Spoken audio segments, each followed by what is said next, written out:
IPL season March 28ஆம் தேதி தொடங்க இருக்கிறது. இதற்காக 10 அணிகளும் வலைப்பயிற்சியில் ஈடுபட்டு வருகின்றன. ஆனால் IPL தொடங்குவதற்கு முன்பே அணிகள் குறித்தும் வீரர்கள் குறித்தும் விமர்சனங்கள் வைக்கப்பட்டு வருகின்றன. மறுபுறம் IPL மூலம் பல வீரர்கள் சர்வதேச அளவில் புகழ்பெற தொடங்குகிறார்கள். தவிர அவர்கள் பெறும் தொகை மூலம் செல்வந்தர்களாவதும் உண்டு. காரணம், அந்த அளவுக்கு வீரரின் திறமை மீது நம்பிக்கை வைத்து கோடி ரூபாய் வரை ஏலம் எடுக்கப்படுகிறது. பின்னர் அதே தொகை அவர்களை போட்டியின் போது அழுத்தத்திற்கும் உள்ளாக்குகிறது.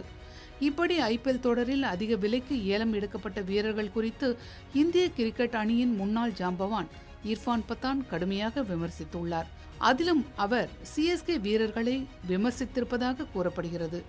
வாங்க அவர் என்ன பேசினார் என்பது குறித்து இங்கு பார்க்கலாம். களத்தில் அழுத்தத்தை நீங்கள் எப்படி கையாள்கிறீர்கள் என்பதே மிகப்பெரிய விஷயம். IPL தொடர் என்பது ஒரு நாள் உங்களை ஹீரோவாக்கும், மறுநாளே உங்களை காணாமல் செய்துவிடும். ஏலத்தில் பல கோடிகள் கொடுத்து வாங்கப்படும் வீரர்கள் அடுத்த சீசனில் மோசமாக விளையாடி பின்னர் எந்த அணியாலும் கண்டுகொள்ளப்படாமல் போவதை நாம் நிறைய பார்த்திருக்கிறோம்.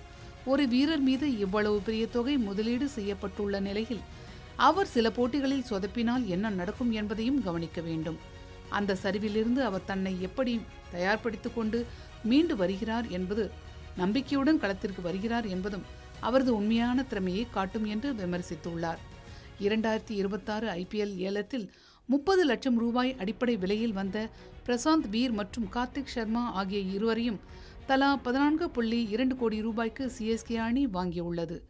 அதேபோல உள்ளூர் இளம் வீரர்கள் ஆகிப் நபீதார் 8.4 கோடிக்கும் மங்கேஷ் யாதவ் 5.2 கோடிக்கும் விலை போனது குறிப்பிடத்தக்கது. அவர்களை மனதில் வைத்தே இர்ஃபான் பத்தான் இப்படி கூறியிருப்பதாக சென்னை ரசிகர்கள் கருதுகிறார்கள்.